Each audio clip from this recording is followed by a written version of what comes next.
Hi everyone. Today we're going to talk about writing a letter. So you can jump right into the first parts of the letter, including the heading. We start by putting the date. Today that I'm making this video happens to be November 9th. So I'm going to write 11-9-20.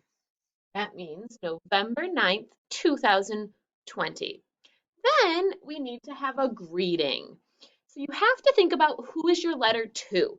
Sometimes we might write something like dear, or sometimes we might write to. It all depends on how close we are to the person we're writing. So since you're writing it to your teacher and not someone close to you, let's use the word dear.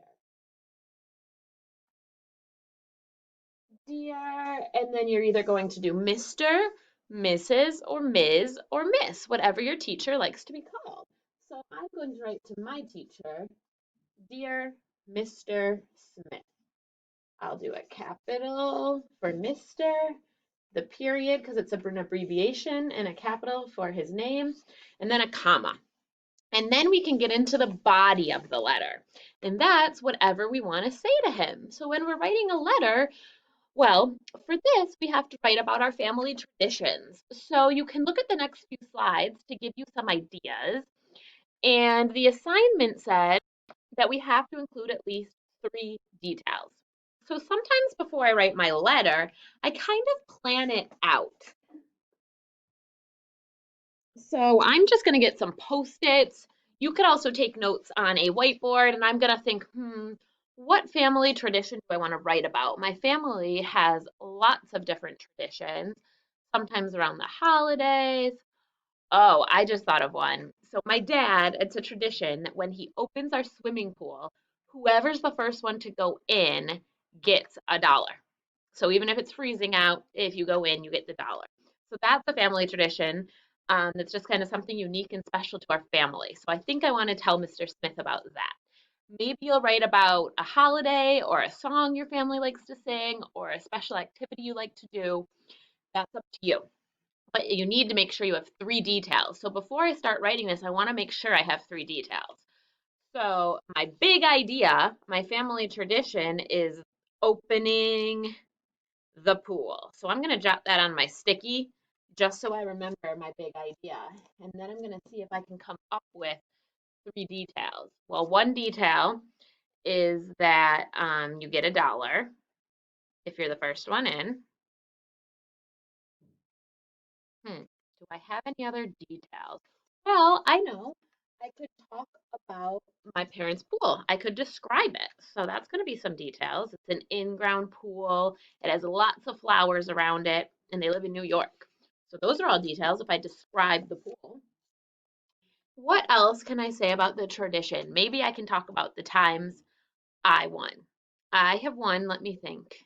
I think I have won it like 4 years. And one year it was unexpectedly after they opened it, it snowed. So I think I'll add that. I won in snow. Can you believe it? I jumped in the pool in snow. Okay, so this passes the test. I have my main idea and my 3 details. So now I can write the body of my letter.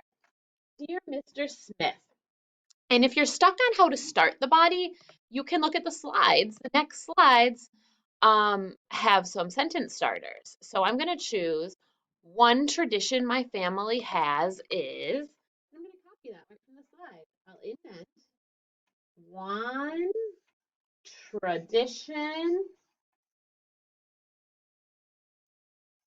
I'm going to get these stickies out of my way. I'll just use them to help you. Me, one tradition my family has is when my parents open their pool.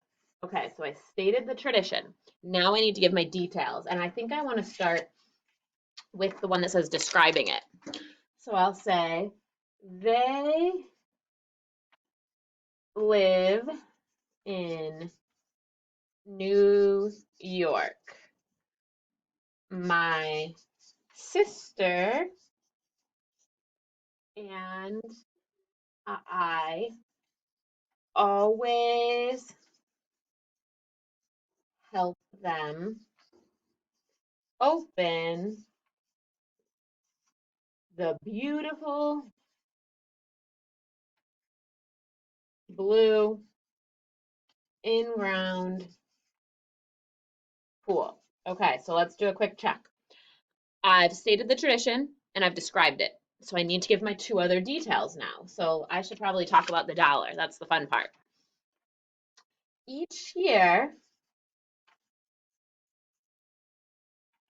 the first person to jump in gets $1. Okay, I gave that detail. And now I'll give the detail about the time I won in the snow. One time I jumped in when it was 30 degrees and snowing. It was worth the dollar. I should have framed that dollar and kept it in my room. It was worth the dollar. Now we need to wrap this up before we say love Mrs. Holbrook or from Mrs. Holbrook, our closing. Maybe I'll say, do you like to swim? It's always nice when we write someone a letter to ask them a question so they could write back and answer it. Do you like to swim? And I'm going to now come down here and do my closing. From, and put a comma in my name. Capital M, Mrs. period, capital H. Holbrook. Okay, I can't wait for you guys to write your letters about one of your family traditions with 3 details.